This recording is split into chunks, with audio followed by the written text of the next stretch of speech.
I'm Mike Mitchell, director of Kung Fu Panda 4, and we're here at DreamWorks Animation Studios, where we're working on another hilarious, action-packed Kung Fu Panda film. We're number 4. Oh yeah, 4. We're number 4. I'm gonna show you behind the scenes. Come with me. Sneak a peek behind the scenes. I'm psyched. Hit me with some kung fu.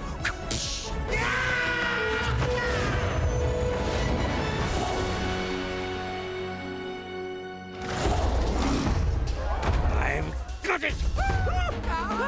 No. Po, the Kung Fu Panda, is Jack Black. When we made the first Kung Fu Panda, we really did try to design the Kung Fu Panda around Jack's personality. The way that his process works is really fascinating to me. Kung Fu! His love and passion for kung fu is like childlike, but it's also super powerful. Anyone remember this little move? Skadoosh, okay? I still got it. It's good to be back again with Po, my favorite character to play. I'm just gonna say it. Nothing about you says dragon or, warrior. Jin, who is a Corsac fox, and the panda Po, it's just funny how they get on each other's nerves. We had thousands of drawings of foxes, and our animators were studying real foxes, and we were looking at footage of foxes and how they move. Specifically, Jin's tail has a team of people just to make this beautiful tail move around. We really wanted to make sure that Jen was just as appealing as Po visually, and you can see that in the design. She's not just fluffy and cute. You can see that there's a little bit of an edge to her. It really feels like a collaborative process. I did a lot of new performance stuff, but it was really fun. We also have the most epic villain we've ever had in the franchise. We knew we wanted to bring this supernatural element into it. We came up with maybe someone that's a shapeshifter. The next logical step would be well, don't chameleons change their look a lot? And then when you add Viola Davis's voice to it, this little evil chameleon comes to life. Don't apologize. You and your families prospered by preying upon the weak. I have to say, it gave me a sense of freedom. She has the power, of course, of transformation. She can transform into any character. The original idea was Sword in the Stone. There's a wizard battle where they constantly transform to different creatures, so that was the impetus. But the actual transformation itself, everything happens at a different rate. First, her arm might get bigger, and then her other arm, and then her head is scaling. The chameleon is one of the most complicated rigs we've ever had at DreamWorks. She had 8,130 controls. You could move every single part of that character. This is something that never could have been done on the first Kung Fu Panda.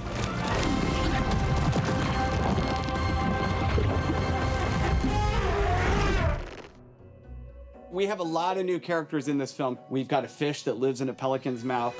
And whoa, that came out of nowhere. Fish is, some would say, scammer. He's Po's logistics. We got a pangolin played by Huy Quan. How should we do this? Quick and painless? Or slow and painful? Some other fun characters we have are these really cute bunnies that turn out to be the most violent creatures that Po's ever come across. And it's pretty amazing to have the gang back together. Dustin Hoffman as Shifu. When I'm conflicted, I come here to ask the universe for answers. Ian McShane, legendary Tai Lung. I have returned to take what is mine, which is, of course, everything that is yours. Dude, Bryan Cranston crushes it as usual. I've become a bit of a warrior. Strong, brave. We got James Hong. Where is Po? He was supposed to be here hours ago. Don't get your noodles in a twist.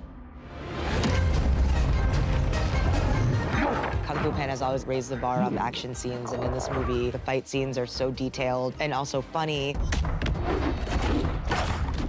One of the things we wanted to do is add new camera work that hasn't been brought into animation yet. Really cool GoPro-type action camera stuff that we've seen a lot in live-action films.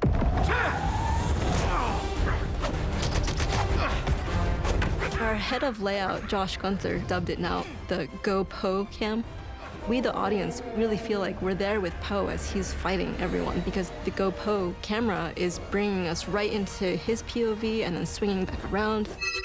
We also edited together a lot of current action from a whole bunch of action films. And in fact, we hired a stunt coordinator, and they performed a lot of our sequences wearing animal tails and horns and ears and such, and hooves. We started looking at a lot of Kung Fu movies, and in every Kung Fu movie, there's a little, flair at the start. And we're like, well, what's our version of that? I just started messing around with brush strokes. It just looked cool. You want to make it look like it's really being painted. We want to make the most graphic splash shape, almost like it's hand-drawn out of the 3D elements.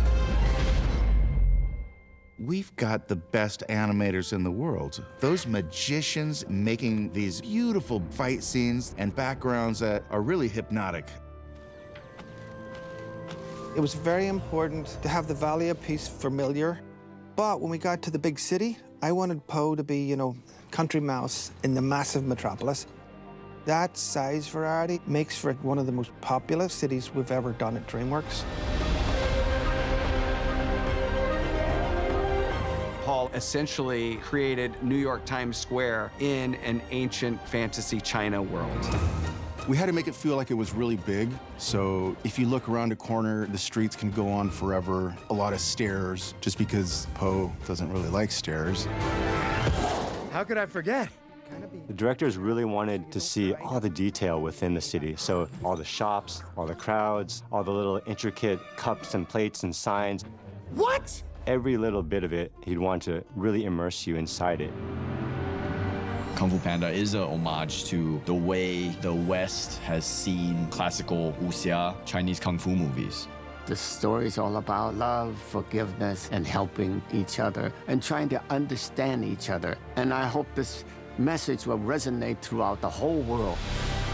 Everyone who is working on this movie is so passionate and dedicated to the Kung Fu Panda franchise. We all just love Po and this world, and we're making it for us, and we're making it for all of you.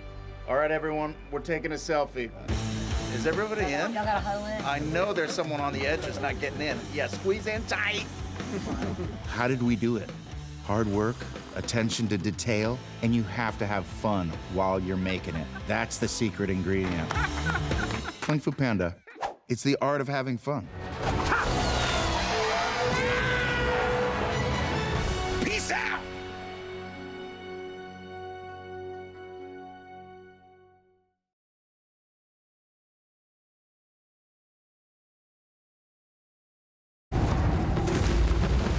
Po's back with a vengeance. Kung Fu! Was, is, and always will be. Po is hilarious, appetizing, awe-inspiring. I'm gonna kick my butt. It's 2 words. It's all right, we'll take it. That's a lot of bull. When I first heard that they were gonna make another Kung Fu Panda, I was like, yes! That is awesome! Once you've had a taste of adventure, you always dream about one more. I want to kick that butt one more time. There are other ways to bring peace than by kicking butt. You know what I mean? Oh, come on, really? Po. The Dragon Warrior is Jack Black. They are very similar. It's kind of like looking in a mirror. Ooh. Po has to fulfill his destiny to become the next spiritual leader. No way! He has to find a new Dragon Warrior to replace him. Funny, because I'm the Dragon Warrior. And he doesn't really want to give the gig to anyone else. He likes that gig. The Dragon Warrior! It's me! He really captured your disapproving scowl. We need to talk. Who will be the replacement? Skadoosh. No spoilers. No one leaves. No one in, no one out. Until you're debriefed. This is kind of a private conversation. Next! Awesome! Po is one of my favorite characters. Po's got an innocence about him, kind of fun and ridiculous. And embarrassing. And people can relate to that. Those are all my old nemesises. Nemesi. Nemesi? It's got a lot of heart. A lot of heart. You gotta say it like that. You can't say heart. You gotta say heart. I don't know what that means. Jack does have this childlike quality. Skadoosh! And he's kind of a fanboy in his heart, and that's exactly what Poe is. Oh my gosh, thank you so much. I'm at my best when I'm having fun. You know, joking around like I always did when I was a kid. That's always kind of been my secret sauce. I'm not even joking around! Jack's not only funny, He who controls the spice controls the dumplings. but he's really a terrific actor. Oh, so good. Just the right amount of spice. Mike and Stephanie, my directors on this movie, were so amazing. Also, that I see now. Watching him, there is no limit to dedication to getting the character right. I don't want to get it kind of right. I'd want to nail it. But Jack, he'll be like, okay, let's take a look at the scene, at all the pages. We'll read it through together. And then he goes back to the first page. And he's just like, let's do every single line 20 times. Hard pass. Hard pass. Hard pass. Wait, there's one thing I wanted to do real quick. One more time turns into like 20 more times. Let me throw 10 quick dads at you. Dads! Dads! Dads! Dads! Dads! You have to have fun while you're making it. And sometimes it's tough to have fun when you're working hard. What if I'm not funny enough? What am I gonna do? You gotta silence the mind, find that inner peace, and then find that fun, innocent sense of play. That's my secret. In this world and in that body, Jack Black just makes it very, very, very real. Oh, and I love you too, adoring fan. It's the art of having fun. It's not faking, it's method. I really loved working with him, and love to say that I've made some new friends on this movie. It's been fantastic watching him. Kung Fu Panda is back. Skadoosh. I've yet to be in a multiverse. What do you think about this? Kung Fu Panda 5 into the multi-Pandaverse.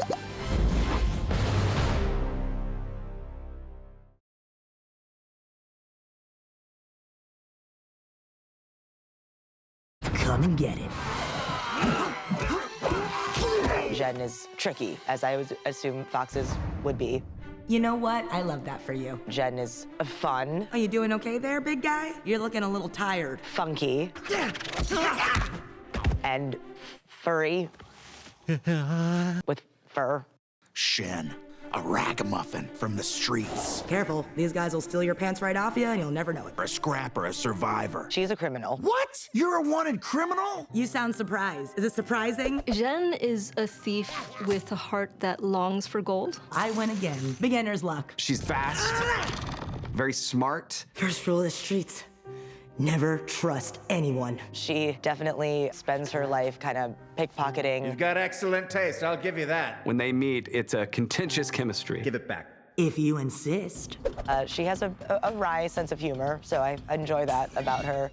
Oh no, he's got a walking stick. What are you gonna do, stroll me to death? This stick is not for the strolling. They definitely butt heads. Jen kind of like roasts Poe all the time. Would you swipe it off the Dragon Warrior? I am the Dragon Warrior. They're funny. I like the way that they like bicker. I'm just gonna say it. Nothing about you says dragon or warrior. They gotta work together. I don't think Poe's ever really had a partner. You really don't want to do this. It was so easy to find the character and to work with Mike and Stephanie. Awkwafina, she's so funny.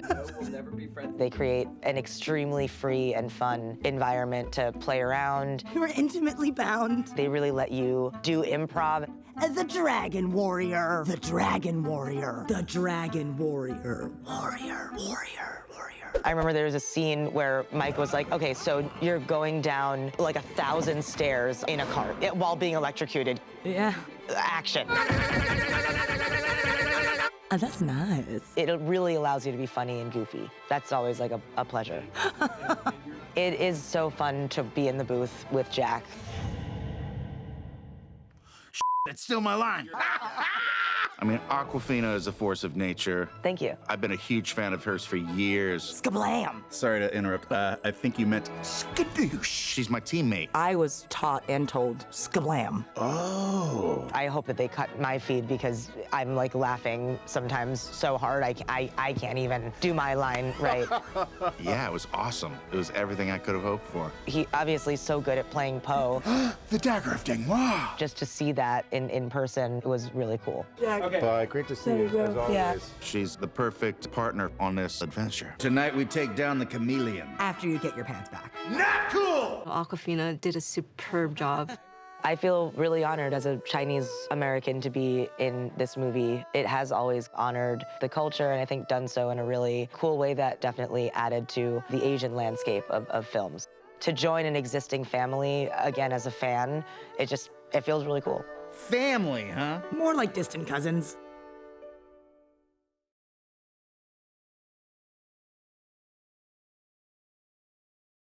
The master of deception, the lizard of lies with the glowing teal eyes I'm talking about. The chameleon. This reptilian runt wants more. The chameleon is dark. What was that now? Power hungry. I'll expect your tributes by dawn. And the chameleon is absolutely small. Well, that's frustrating for all sorts of reasons. At last, my destiny approaches. I wanted to play a villain. I did. Viola Davis is a world-class actor. Skadoosh. Her voice is big. Then you, my friend, can begin to fathom just how far I can push. She's playing the most fearsome opponent that Poe has ever faced. Say what? I try to play a villain at home. It doesn't work. No one believes it. No? Just me? They gave me a lot of freedom and license to just push the envelope. Bug-eyed, power-hungry. What was the rest? All that power, all that dynamism. Oh, don't worry. I forgive you. She brought such a gravitas. For the blatant disrespect you've shown me. To be able to use my voice in that character, it just seemed like a perfect marriage. You might say I have the memory of an elephant. And it's intimidating. I'm a little scared of someone that powerful, and that's a good thing. No one is interested in your feelings. I like that juxtaposition, this tiny sort of Napoleonic complex chameleon. I forgive, but I never forget. This sort of Napoleon complex motivated her to learn sorcery. And I got everything I had ever dreamed of. Yeah, she has the power, of course, of transformation. In a world filled with animals, she could become any animal. Big or small, which she usually chooses the big one. That is awesome! I think the most dangerous villains are ones that can turn into you. I thought we were friends. The fact that she can turn into anything gives her pretty much the ultimate advantage. All of your kung fu is now mine. It sort of gets you from the left-hand side, that left-hand hook you didn't see coming from Muhammad Ali. And I think that's what makes her scary. I'm just getting warmed up. No one thought that a small chameleon could be so threatening. I was turned away from every training hall I went to. That's also her sort of tragic backstory as well. They would say I was too small. She will not stop until she has godlike powers. All of its secrets will be mine! I feel like a lot of people can relate to that feeling of like, I just want to be seen. No one will dare underestimate me again.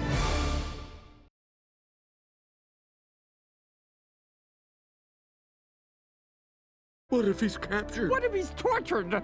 Our baby! Goose dads, panda dads, guess it takes all kinds. Every pit holds the promise of a mighty tree. Dustin Hoffman as Shifu. One of my heroes. Been in some of the most incredible movies. Hi. He's just, gosh, how do I say? You know, arguably the greatest actor of all time. It's looking stunning. I feel stunning. And we got him in Kung Fu Panda, all four. And if you want me to hit certain words, don't be shy. All right. He could take any role and he would put 100% into it. Oogway entrusted you with that staff so you could follow in his footsteps. The ultimate teacher, sensei. Be the pit, Poe. Be the pit. Dustin Hoffman and Jack Black performing together are just great. You know when you know. You know? Fine, choose who you want. A thief, a stick, a carrot. I don't even know why I bother. Master Shifu. He was definitely a father figure for Poe. This is an honor. Oogway chose you as his successor. Poe, this is what you need to do. And now, you must choose yours. You're great, but you're also, you know, you need a little bit of work. Po makes Shifu so frustrated. It's fine. You don't sound fine. In such a comical way. You don't sound fine. I'm very fine. Okay, you're fine. It's a joy to watch. Don't get your noodles in a twist. A lovable goose. Hi, son. And an irascible panda bear. My goose dad adopted me, and then later my panda dad found me. Bryan Cranston, we got him. All right, you bunch of cantankerous Komodos. He plays my pop. Psst. He's Papa Po. Po has faced demons, demigods. He's always come out on top. You're right. When Bryan Cranston came in, he sort of naturally fell into finding Mr. Ping's outbursts a little bit funny. Oh, where is Po? And he was just like, Calm down, Ping. How bad can one evil sorceress be? we got this. You don't have to worry. I am relaxed. Okay. It was also great because in some scenes they would switch places. I'm kind of freaking out. I'm freaking out. And Mr. Ping would be like, calm down, Lee. You don't have to be brave. You just have to act brave. We got James Hong, who plays my goose adopted father. Right? And he's always the funniest part of every movie. And I love that goose and his voice. Po teaming up with a convicted felon to take down an evil sorceress wasn't such a great idea. James Hong is 94 years old. He's got more energy than anyone else in the room. Lee, will you please show a little backbone? He's so funny. He knows how to look at everyone and just be like, I know how to make you laugh. It's so simple. And I also know how to make you love me. Okay, thank you very much, ladies and gentlemen. He actually barely needs us to be there. You just go, and he would just do all the lines. He's perfect. James Hong.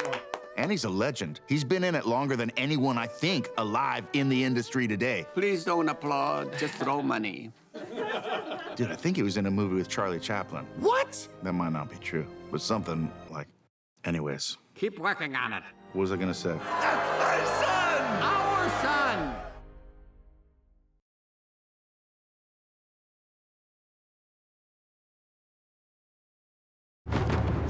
Yeah! Come on, come on! Are you psyched? I'm psyched. Do you notice how different I am when cameras are here? Now, who wants a picture? When I move my eyebrows, sometimes my glasses, I feel like, make a tiny little micro squeak. Amazing. This is not working at all. Yeah, that's my son. Spicy dumplings, anyone? Skadoosh. Skadoosh. Skadoosh. Skadoosh. Dang! That was a good skadoosh. Thank you. Sounds like it's your catchphrase. Thank you. The chameleon wants to become the world's greatest victim by defeating me. Oh, you said victim. Villain. More action. More action. And look at that. Someone thought of the hot tea and honey. Thank you, honey. Don't drink that. Please, no, no, no. You doing okay there, big guy? I swallowed a pedal. You're a real piece of work, you know that? How dare you! Loving the mood you guys are creating with those bongos. Are they bongos? No. We are in total agreement with our mutual disappointment in you. I eat powerful sorceresses for breakfast. Sorceresses, not my favorite word. Doesn't really trip off the tongue. Ak, shocks. Sh, s. Shocks. Ak. No pressure, you guys. Shocks.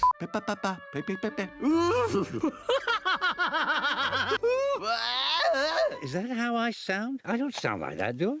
Jack is back. Po is back. Po is Po back. I'm kidding.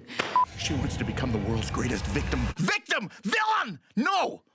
Quiet on the set, I'm feeling it now.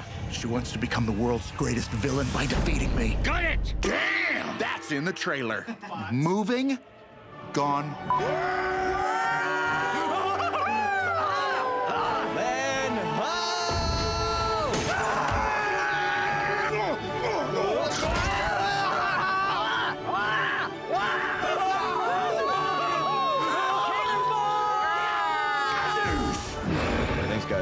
That's everything? Oh, bye, guys! Peace out! Scram! You know I'm working when my glasses start steaming up.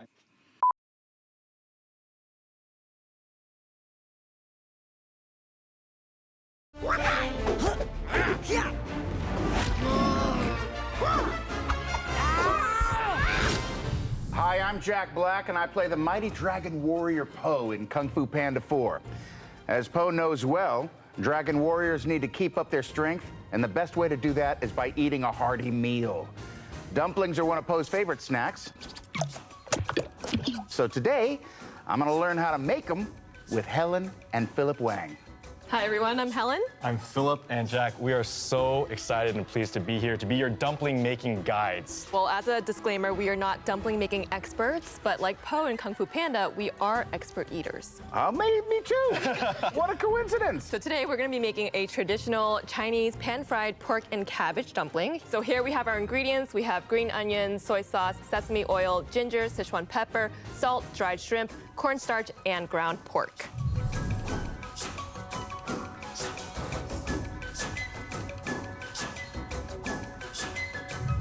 So the first thing we are gonna do is prep some of the ingredients because we need some more.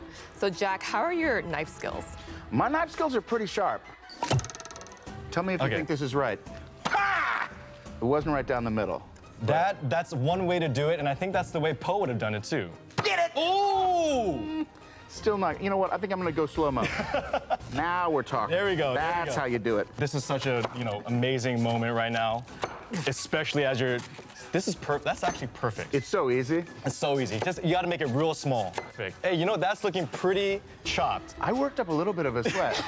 Is that a workout for you guys too? Now that we have your amazingly, finely chopped, expertly created cabbage, we're gonna mix all the ingredients together. We're gonna get a little personal. So let's put the ground pork in there. Yeah. All right. All right, but you're just gonna dump all the ingredients in. Okay. So everything here, it's already pre-portioned Should I put this in last? Let's put that in last. Yeah. Let's go for it. Start with this delicious sauce. Yes. That's the soy sauce. Oh, a little soy. Perfect. What's this? Sesame oil. Sesame oil. Ooh. So fragrant. Open sesame. And what's That's this? the ginger that we just grated. Little ginger. Yes. And what's this here? That's Sichuan pepper. Sichuan pepper. Looks like cinnamon, but it's not. It's pepper. Is this salt? It is. Delicious. Very exotic. Very exotic It's spice good, right there. man. You gotta rock the salt and pepper. That's the dried shrimp. Dried shrimp, my faves. And what do we have last but not least? That is cornstarch. Cornstarch. It'll give the meat a very nice tender Don't texture. underestimate the cornstarch. And a little onion. Yes, sir. And finally, last but not least, the cabbage. The Napa cabbage. Expertly diced. Yes. All right, cool. All right, so just get in there. Oh, oops, yes. sorry. Right out of the gate. Food starts flying. Do you mind if I? Get in there. Get in there. Gosh, no, let's do. Can we? Ooh. Oh, we gotta. You have to look. You have to look at each other as you do it.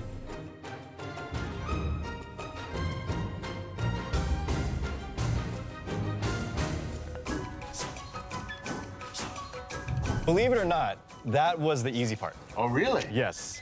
Now it's time to wrap the dumplings. We have a pre-made dumpling skin because we don't have 3 hours to make it from scratch. Okay. But what we're gonna do is we're gonna put the filling inside the dumpling. Great. This is where the true Kung Fu comes in because there's a little technique. Today we're gonna be making the two-direction crescent moon fold. Okay, sounds like a Kung Fu move. It is not. It is a dumpling folding process, okay? All right, so what we're gonna do is we're each gonna take one dumpling in hand, one dumpling skin in hand. Mix the cornstarch in the water to create a slurry. Don't eat that just yet. No, I just want to check it out. Yeah. Give it a little sniff. The smells. Okay, so we're gonna all dip our fingers in here. And we're just gonna coat the outside of your dumpling skin. Make a little ring. It's like finger painting. So just watch me real quick, Jack. Okay, we're gonna just do like 2 little scoops. 2 scoops. Okay. We don't want it to be too big because then the dumpling won't close, and we don't want it to be too small because then you're gonna have loose dumpling skin and air. So the first thing we're gonna do is bring the bottom up to meet you at the top, and then we're gonna pinch it at the top, and you're gonna see 2 openings on both sides. Exactly, looks like a taco right now. So far we got a taco, yeah. Yes. And what you're gonna do is take your pointer finger of your right hand, Hold it like this, yeah. and you're just gonna create a beautiful wave of the dumpling skin until it kind of meets in the middle, and then it pleats. Uh-oh. Creates a Okay. Okay, you're almost there. All right, meets in the Creates a- middle. This pleat, push it into the middle. And then pleat that pleat. Push that pleat. Focus. Yeah. Okay. Yeah, okay, there's one. Okay. And then we're gonna do that it again. again. So Okay. wave. I think we might have already On the other side. On the other side. On the same side. Oh no, you guys are panicked. Okay. You know what? That's a dumpling. That's a form of a dumpling. We're going for something more like this, though. Yeah, you win this round. But what's gonna happen is, so to cook these, what we're gonna do is for pan fries, you're gonna coat a little bit of oil on the bottom, and you're gonna place each dumpling and Jack's dumpling right here. Whatever that is. You're gonna let it brown on the bottom, get a little bit of a color and crunch, and then you're gonna add water on top and then cover so it cooks. Oh, I love it. And then that's how you make pan fried dumplings. Wow, Jack, somehow your dumpling just transformed into this perfect, you have a special method. Yes, the heating process turned it into a perfect dumpling. Yes. Thank you. I'm going straight to the spice. Ooh, he's gonna... I'm not afraid. You think I'm afraid of the numbing sauce? Not at all. I'm gonna meet you there with, and add some sesame in there too. I'm gonna do all three. Oh, yeah. Oh, yeah? Yeah? Oh. Yeah! Was I supposed to wait? I'm sorry, I just started eating. You know what? I don't blame you. Super good, but let's do cheers. Ooh. Dude, he just did the chopstick drop.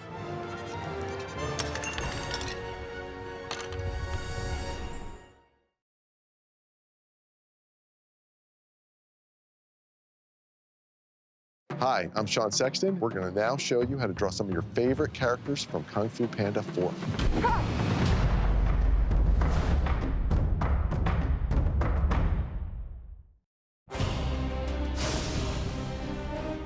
Hi, I'm Sean Sexton. I'm the head of character animation on Kung Fu Panda 4, and today we are going to draw Po. The Kung Fu Panda! The first thing we want to do when we're drawing Po is the head. I'm going to draw a big circle. And it's really not a circle, it's more of a ball shape. I don't know what that means. You want to think about things three-dimensionally. Whoa! And then I'm going to draw a guideline over the ball that kind of shows the depth of it. And then we're just going to draw a couple of circles on there to rough in where the eyes are going to eventually go. You want to just work loosely and really rough first, and then you can put the details in later. Next, I'm going to put a little circle in for Po's nose, which is going to go right below that center line. And then I'm going to rough in a smile. Nice! He also has kind of a rounded U shape for his chin. And then lastly, I'm just going to put an indication for his ears, right above the center of his eyes. I've got a good plan for where the head's going to go. Next, I want to figure out the body, going from the head all the way down, kind of where his butt is. This is a really big belly because he loves his dumplings. One of everything is my go-to order. We're going to put him in a Kung Fu pose. We'll have one arm back. If you just draw a ball shape for where the hand is going to go, it's a good guide that you can add detail to later. His arm, again, is a really big, meaty forearm. And then we're going to connect it to his body, and we're going to draw a ball shape for the hand, where he's throwing a punch. Lastly, let's put some legs on Po. Leg back. The other leg is going to go forward, slightly bent, so he's got his weight distributed evenly so he can fight. I'm gonna kick my butt. Okay, next we're going to throw a quick line for his belt. That's going to show us the entire shape of where his pants are going to sit and where his belly is. Now we can start putting in some more details. Don't worry, he'll come around. Probably. You want to really put in detail to the eyes because that's where everyone's going to look first. If you just draw a black dot in the center, it looks like an eye, but if you draw a little white dot within that, it's called an eye glint, and it really gives the character life. I'm going to draw the other eye next. Same thing, starting with a circle. Po has these eye spots. They're little black rings that are going to go around his eye. They show the expression of Po. On top of that, I'm going to draw his eyebrows. One brow down, one brow up. Next, we're going to draw Po's nose, which is sitting right on underneath that center line. Po's nose shape is kind of interesting. It's almost like a triangle, and it's got a little piece on the bottom that's going to connect to his mouth because he's a bear. Let's draw his smile. I also want to define his chin a little bit more. We started with a ball shape for his head. The top of it's a little flatter, a slight angle on the left side, and then the screen right side, I'm going to make it, again, a little angled. Okay, I'm going to add a little more detail to his ears now. And he's got a little tuft of hair on the top that looks cute. Oh, thank you. Now we're going to work on the rest of the body. The head really leads right into the body shape, but now I'm going to define where the shoulders are and where his punching arms are. Okay, I'm gonna draw some fingers. Fingers are kind of like sausages. Sometimes the greatest dishes come from the most unlikely ingredients. We're gonna draw the other arm and the other fist. Okay, let's draw that big belly. Let's draw his belt next. His belt has a lot of vertical lines on it. They won't all be evenly spaced. Maybe some will be close to each other, some will be a little further apart. He has these wraps around his ankle and his feet. He also has these toe wraps. There's basically two toes that meet in the middle. Okay, big guy, we're really gonna have to wrap this up. There you have it. Po. Hey, can I get one of those in a wallet size?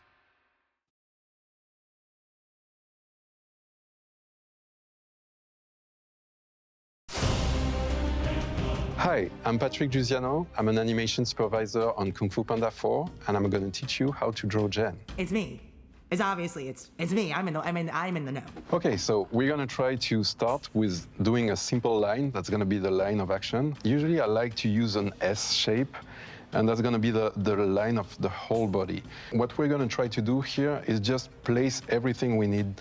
For now, I wouldn't want you to push too much on your pencil because those lines might disappear at some point. It's called method. You can then draw a circle for the head. She has a fairly big head. Maybe I do, maybe I don't. And she has a smaller body. So we're gonna do some kind of karate pose. So this is gonna be her left hand, and this is gonna be the right, slightly higher. So now you have like the places of the chest, the hand, and the face. We're gonna do her leg here. So she has fox legs. It's a bit complicated, but if you do like simple circle like that, it should be fine. Second leg here. She has like kind of a dojo style pants. So the tail is just going to follow this S shape we created. You have the overall pose here. Let's keep moving. Now you're gonna try to work more on the face. We're gonna do a hexagon inside the circle. Draw the ears. Do a little notch here, so it's like the temple. And then from there, the nose is a bit protruding, so you're gonna push it a bit forward. Then you do a little circle on top of it. Then you reach with these two lines to create the brows here. I like to have like a bit of frown, like she's a bit sly. The Dragon Warrior and I have a deal. Then for the eyes, you're gonna do half circles, trying to get her smiling here, which is gonna contrast really well with the fact that she's frowning a little bit, so you'll understand that she's not mad, she's just like teasing. Are you doing okay there, big guy? You're looking a little tired. Make the lashes pretty thick on the side and then taper in. As soon as you do that, like, okay, that's her, I recognize her. Let's just say a face like mine is hard to forget. Then you need to create the pupils, like just simple circle and the lids. And you create this muzzle with two triangles, and then you join those triangles with the smile. She's a fox, so she has like two small teeth in front, and small teeth also inside the mouth, tongue, and then her chin. It's a bit like blocky, so here on her cheeks, you can add a circle, here on her brow, and here you want to get this nice fur she has on her face. And there's some kind of flames inside her ears here. And then she has a little bit of fur on top of her head here that makes her look cute. I would color her pupils here and try to make it as dark as you can. And then what I really like is to put a beam in her eyes. So each finger is going to be a circle. And then you try to connect them. You do that for her left hand, same thing for her right hand. So now you're trying to connect the hand and the body. Now we're going to draw her scarf. Try to not make it look like a tire. It's more like folds on top of each other. Then from there, she has a sash here, so it's going around her. And then you have like little pouches here. I'll take that. Foxes, they have like reversed legs. So we're gonna do an angle here, and then come back for her big feet here. From there, we're gonna try to detail a little bit the fingers. I would do just a point or even an oval for it to look good. And then the paws, you need to draw these half circles, kind of the Kung Fu Panda style. We're gonna work on the tail, just add some fur to it. I think you're good. I love that for you. That's it. You have Jen. Catch you later, Panda.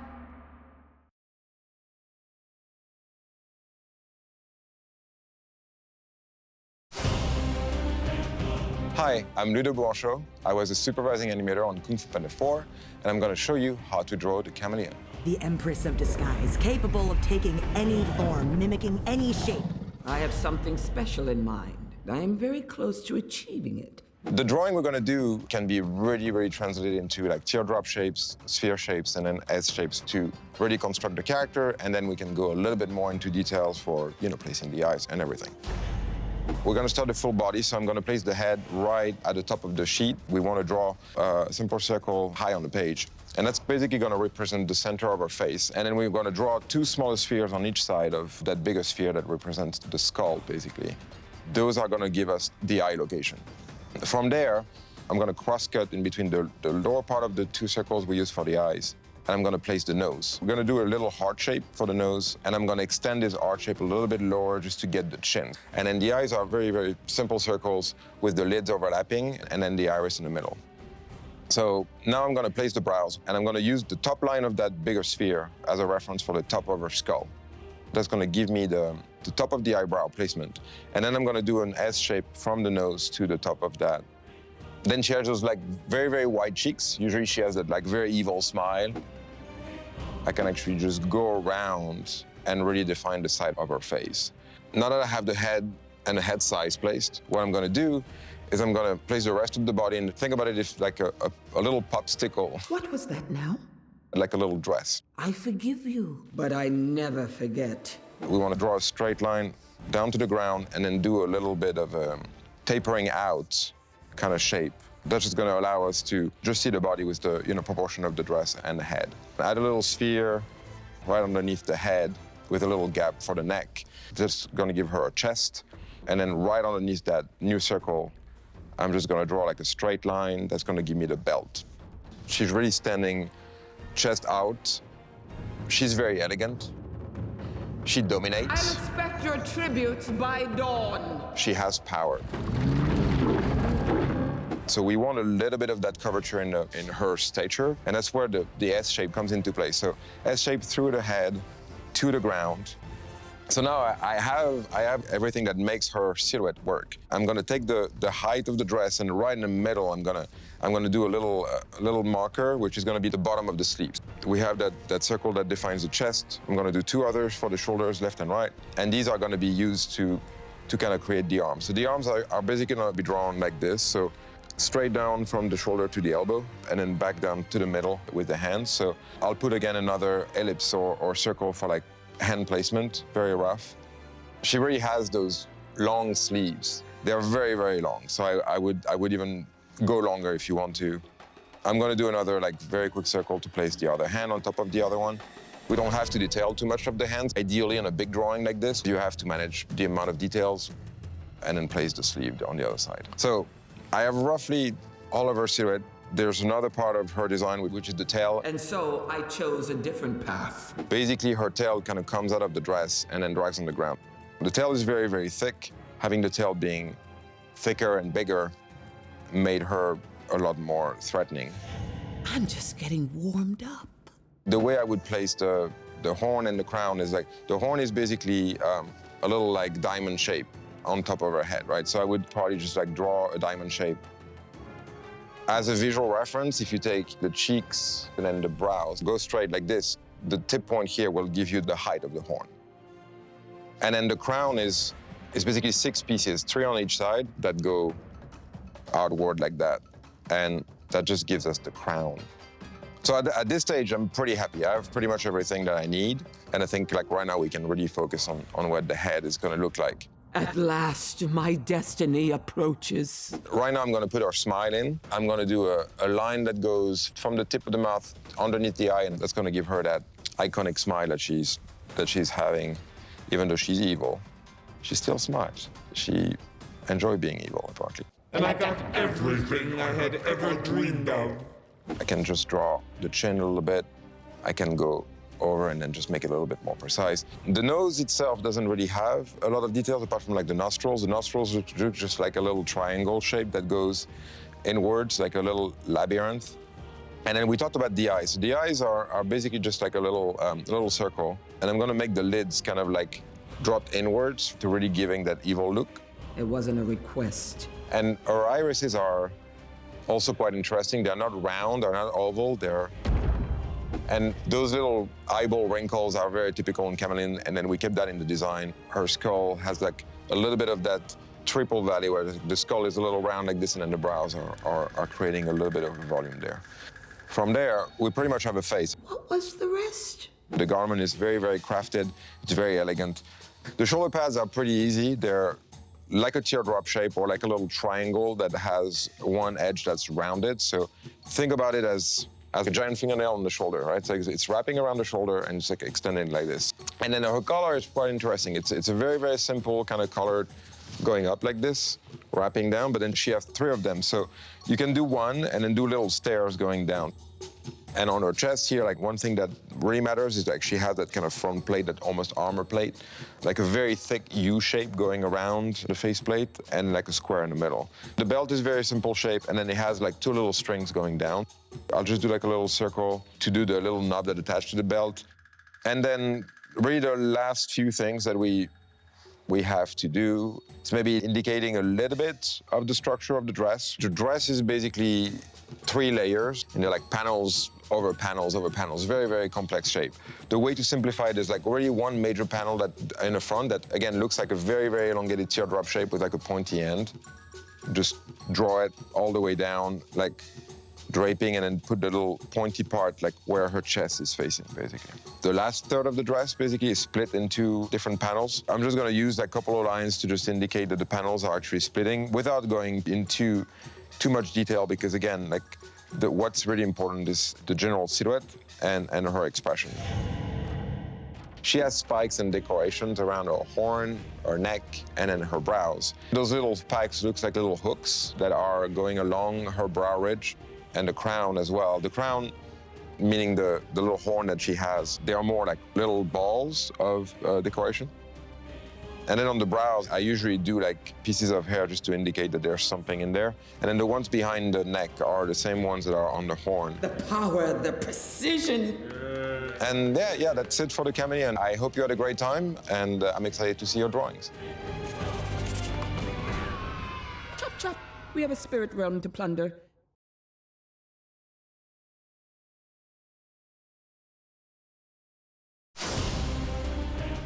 Hi, I'm Sean Sexton. I'm the head of character animation on Kung Fu Panda 4, and we're gonna draw some bunnies right now. Now you kids be careful of those fireworks.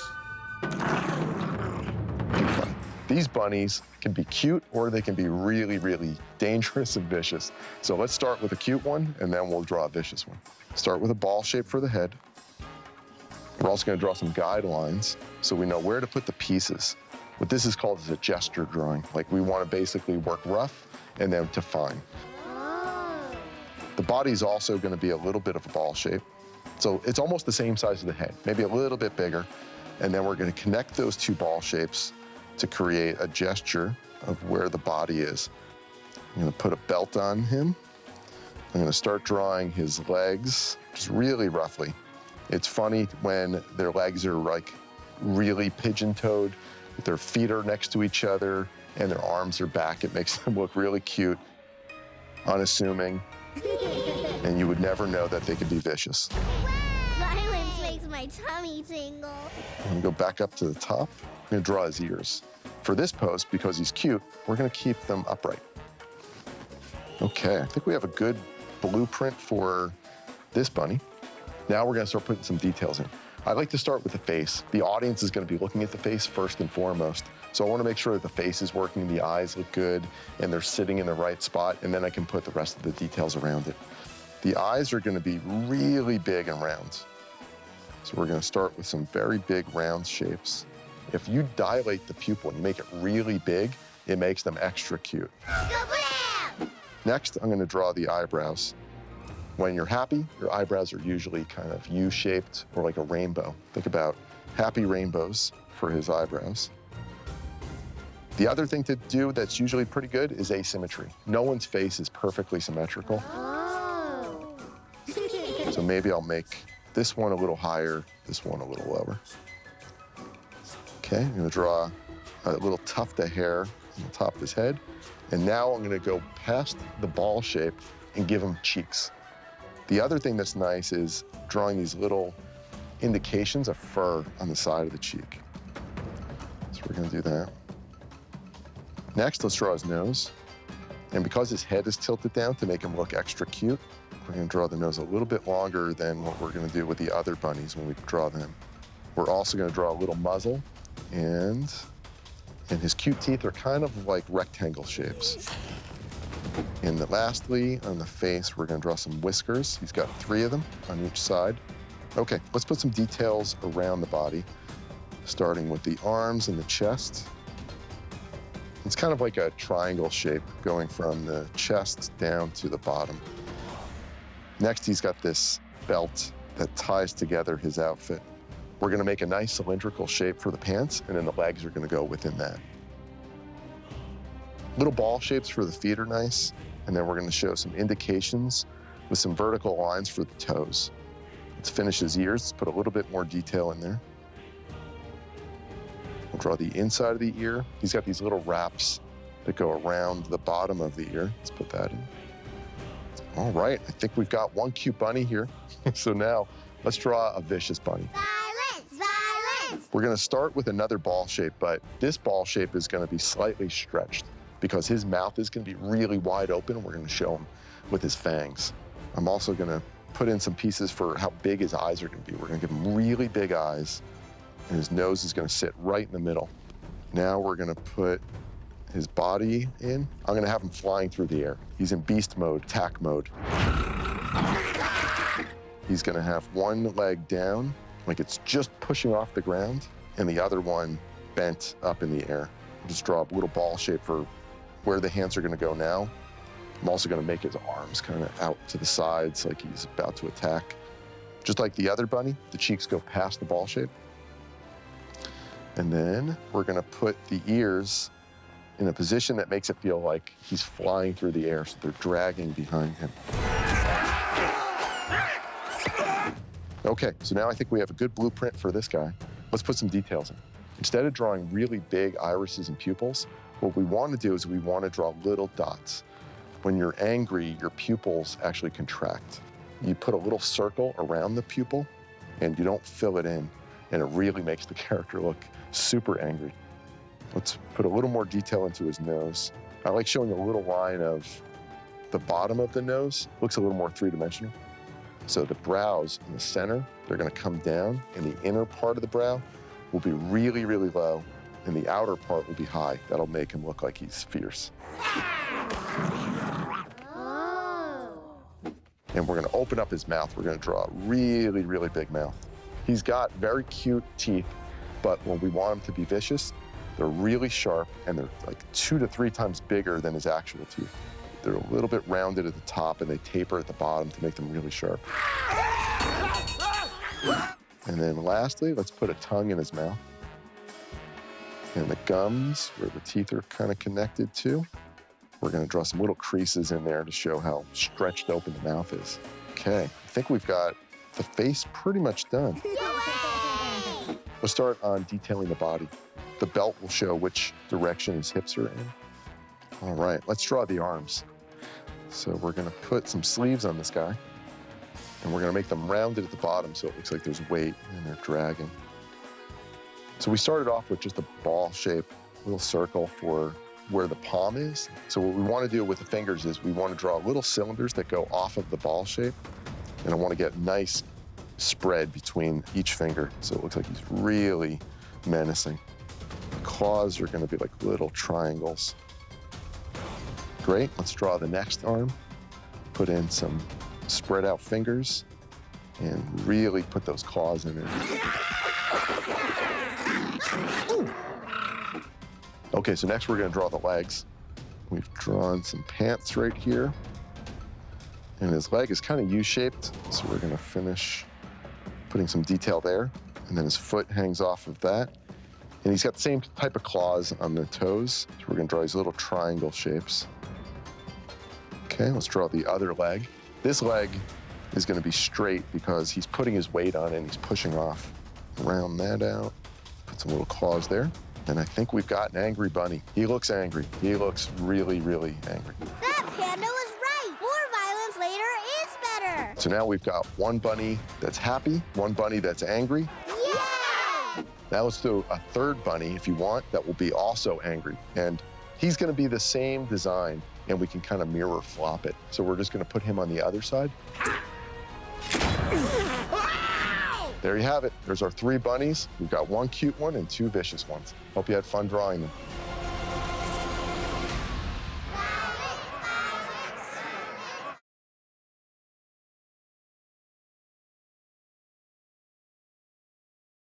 Shadow puppetry is a tradition which goes back thousands of years. The sights, the sounds. Master puppeteers would tell stories of courageous heroes by lamplight. Now you too can tell your own story and create a handmade shadow puppet theater. You never know what you can do until you do it. Here's what you need. A cereal box, light tissue paper, dark cardstock, masking tape, red cellophane or tissue paper, scissors, and a small craft knife. Small brads, a light source, and art supplies to decorate the outside of your theater. Okay, grab your cereal box. It's time to make that theater. First, open the top and bottom of the cereal box. Make sure you have an adult helping you with any sharp tools like scissors. Then, cut down one long side to open the box up flat. The flap you just cut will become the roof of your theater, and the large panel connected to it will be your screen. Make sure you're working on the panel connected to the roof flap. You might try tracing your paper onto the panel, and then cutting a smaller rectangle inside. You'll need a craft knife and an adult to help you cut out the window. Be sure to use your craft knife responsibly. Keep an extra layer of cardstock underneath whatever you're cutting so you don't scratch the surface of your table. Let's decorate your theater. We colored the inside of our theater black, but we're going to finish the outside of the theater with red paint for a bold look. Got excellent taste, I'll give you that. You can use crayons, pencils, pens, or markers as well. If you borrow something, always ask permission. Give it time to dry. After, you can glue on fun decorations to make that theater one of a kind. You can even use a marker to outline the screen and create some depth. Once your glue is set and your paint is dry, it's safe to add the screen. Flip your theater to the opposite side. Take a light piece of tissue paper, cut it to the size of your window, and attach it to the inside of your screen using masking tape. Start to bend the flaps on the top and the sides, as well as their corners. We're going to fold these corners in and tape the flaps together. Very clever. Then, stand your theater right side up. Congratulations! You have a shadow puppet theater. That is awesome! Next, we're gonna make our shadow puppets. Surely you'll go easy on a beginner. So am I. Here's Sean and Patrick from DreamWorks to show us how to draw the characters from the movie. Hi, I'm Sean Sexton, and I'm going to show you how to draw Poe and the bunnies, but in silhouette for your shadow puppet theater. First, we want to start with a circle for his head. The thing that's going to make Poe iconic and read from just a shadow puppet is going to be the big round head and these little ears coming off the top. So we're going to keep it really simple, and we're going to draw a big round ball shape for his body and then connect it to his head. Now that's a cool move. And then let's draw some leg shapes, which are kind of cylindrical. Some feet, his arm and his hand. Now we've got a good shadow puppet, and it's basically a silhouette of all the pieces that make it look like Poe. You know when you know. you know? Next, we're gonna draw a silhouette that's gonna be the bunny. Start with the circle for the head. And the thing that's really gonna make these look like bunnies is obviously those ears. So let's draw some big ears off the top. And we'll draw a body shape, which is also kind of a circle or a ball shape. And then we'll draw some little arms and hands and claws. And then lastly, let's draw some legs. And again, you don't need to be too detailed because it's just a silhouette. We just need to read that it's a bunny from the outline of the character. There we have it. I think we have a silhouette for the bunny. And now over to Patrick, who's going to show us how to draw Jeanne. Hi, I'm Patrick Giusiano, and I'm going to show you how to draw Jeanne in silhouette. So first thing is trying to nail her face. It's a bit like an hexagon, so from there are going to come the ears here. Face like mine is hard to forget. And then from here, you're going to put her chest. It's going to be a bit pushed forward, a triangle for her hands, an arm, and now her pants. Don't forget to do the tail. It's just a half circle here, do the same shape here, and that's it. So here you go, you have Jeanne. These look great. Hey, that was pretty good. Grab your scissors and craft knife, then start to cut around the edges you've drawn out. And it's okay to use your craft knife around the finer details. I'm getting the hang of this thing. After you cut it out, think about what your puppets should do. Will it bow? Will it fight? Will its heads look up and down? These are good questions. Maybe you want your puppet's eyes to light up. You can even change their color with a little cellophane like this.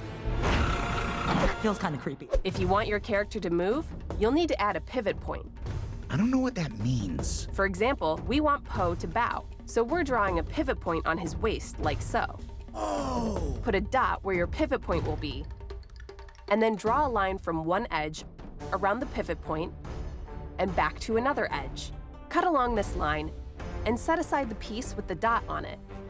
Trace the other piece of your character onto another piece of cardstock, making sure to add space to the shape so it overlaps with your first piece. Cut this piece out as well. Just right. With your two pieces overlapping, connect them by pushing the paper brad through the dot you initially drew.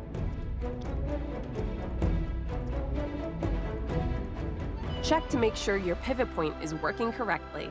Hey, that's not bad. You may need to give the paper a gentle wiggle to make the joint loose. Fantastic pose. Now cut strips from the excess cardboard from your box or from the cardstock to use as your handles. Fold a tab at the end and tape one handle to each piece of your puppet. You can use these handles to make your puppet talk, do kung fu, and so much more. See how we attach the handle to the bunny's head to reveal his glowing eyes? It's almost showtime. Let's quickly dress up our theater with some simple props and light. You can cut out all sorts of shapes to set the scene. We're cutting out some stairs to reenact the scene where Jeanne leads Po into the den of thieves. Whatever you cut out, tape a couple strips of cardstock to the back of it so it can stand up on its own like this. All that's left is to pick out our light source, like this small flashlight, and place it behind the screen. Turn down the lights and gather your audience. The show's about to start. Well, that sounds inviting. It isn't much farther now. You always say that, and it's always so much farther. Oh. Home sweet home. Some of the best crooks and criminals in all of Juniper City live here. Uh-oh. Now you kids be careful with those fireworks.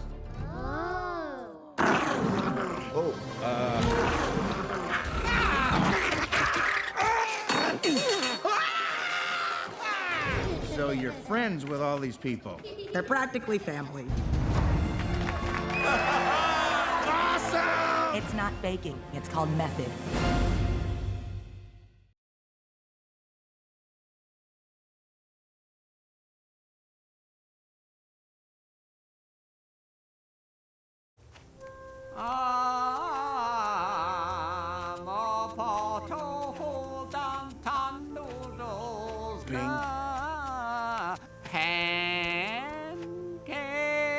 Ping. Hot and sour soup. Ping. Don't you like my voice? Will you please just relax? I sing when I'm worried. And I am worried about Po. You know, a wise goose once told me, worrying doesn't make the broth boil any quicker. Sometimes a wise goose just can't help himself, and he worries. He worries! Well, why don't we take turns worrying? Hey, that's a good idea, Lee. You can have the next 30 miles, and I'll take what's left over until we find Po. Yeah, that seems like a fair trade. Ping.